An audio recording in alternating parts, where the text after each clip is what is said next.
ماہ نومبر کی سرد راتوں میں فیض آباد کی زمین پر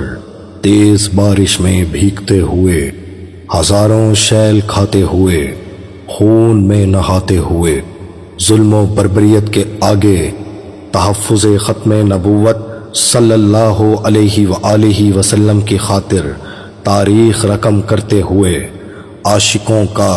امتحان۔ سن 2017 میں جب پاکستان قومی اسمبلی میں حکومت پاکستان کی جانب سے ختم نبوت کے قانون میں ترمیم کی گئی، تب 6 نومبر 2017 کو تحریک لبیک یا رسول اللہ صلی اللہ علیہ وسلم کی جانب سے فیض آباد میں دھرنا دیا گیا۔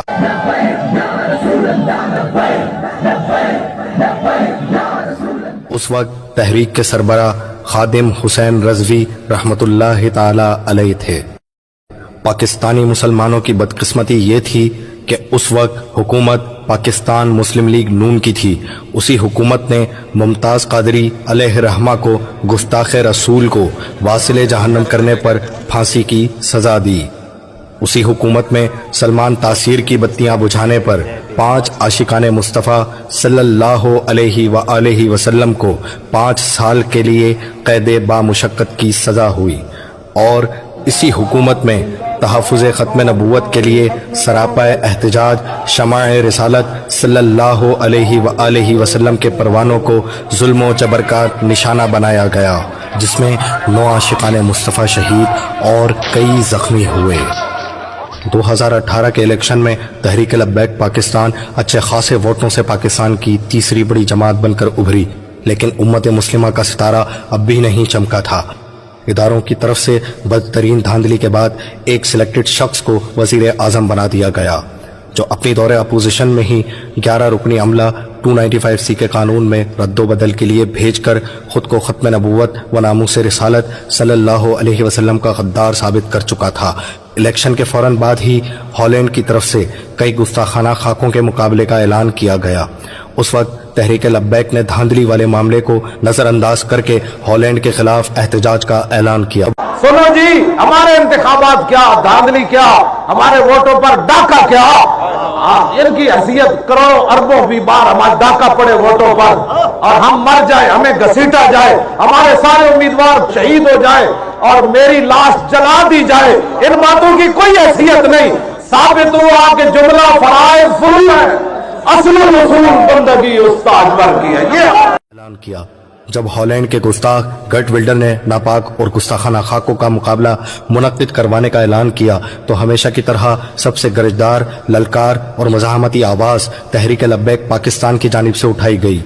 تحریک لبیک پاکستان نے 29 اگست 2018 کو لاہور سے اسلام آباد مارچ کی کال دی، اور حکومت وقت سے مطالبہ کیا گیا کہ ان گستاخانہ مقابلے کو روکنے کے لیے ہالینڈ کے سفیر کو طلب کر کے تمام تعلقات ختم کیے جائیں، اور پھر رسول اللہ صلی اللہ علیہ وآلہ وسلم کے دیوانوں کا عشق اور جذبہ ایمانی دیکھ کر کفر لرز اٹھا۔ گستاخ گرٹ ولڈر نے یہ مقابلہ منسوخ کر دیا، اور اس طرح یہ قافلہ عشق و مستی میں جہلم کے قریب سے فتح و کامرانی سے سرشار واپس لوٹ آیا۔ اقتدار ملتے ہی نیازی حکومت نے ایک ثابت شدہ گستاخ آسیہ ملعونہ کو رہا کرنے کے لیے عدالت عظمیٰ کا سہارا لیا، لیکن تحریک لبیک کا حکومت وقت سے آسیہ ملعونہ کی سزا کا مطالبہ تھا، جس نے آقا علیہ الصلوۃ والسلام اور تمام ازواج مطہرات امہات المؤمنین کی شان میں بدترین گستاخی کی تھی، جبکہ حکومت اسے انسانی حقوق کے خلاف کیا جانے والا فیصلہ بتا کر آسیہ ملعونہ کو ملک سے باہر بھیج کر آزادی دینے پر آمادہ تھی۔ بار بار مطالبہ کی بنا پر تحریک کے کارکنان اور علماء کرام کی گرفتاریوں کا سلسلہ شروع ہو گیا، جس میں امیر تحریک علامہ خادم حسین رضوی سمیت کئی جید علماء کو گرفتار کر لیا گیا، تاکہ آسیہ ملعونہ کو دوسرے ملک منتقل کرنے میں کسی قسم کی رکاوٹ درپیش نہ ہو۔ قیادت کی گرفتاری کے بعد آسیہ ملعونہ کو راتوں رات ملک سے باہر بھیج دیا گیا۔ جیل میں علماء کرام پر بے انتہا ظلم و ستم کیا گیا۔ نتیجتاً حالت اسیری میں ہی طبیعت حد سے زیادہ بگڑ جانے پر تحریک لبیک کے 2 جید علماء مفتی یوسف سلطانی اور مفتی منیر نعمانی شہید ہو گئے۔ امیر تحریک خادم حسین رضوی رحمۃ اللہ تعالی علیہ کو لگ بھگ 6 ماہ کے عرصے بعد رہا کیا گیا۔